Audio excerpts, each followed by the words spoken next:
जइब ठालाली चाट राजा जी मोटा जइब ओ मोटा जइब दुगोटा जइब ठालाली चाट राजा जी मोटा जइब ठालाली चाट राजा जी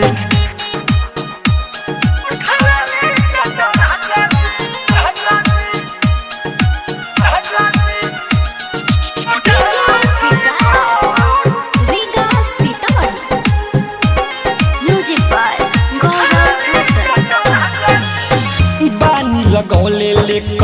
निके ठालाली देर मत कर राजा चाट हाली हाली राजा अब न बानी लगौले लेक निके ठालाली देर मत कर राजा चाट हाली हाली इतना मिली मजा खुशी से लौटा जइब ठालाली चाट राजा जी मोटा जइब ठालाली चाट राजा जी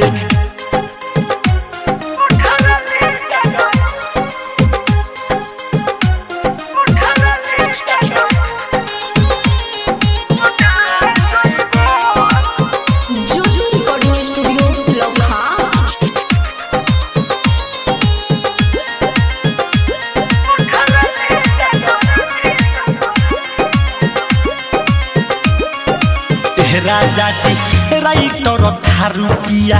बहुते बुझाला पतर छितर दे हराउ देखल ना जाला ए जी सुन न बिकी राज थारू पिया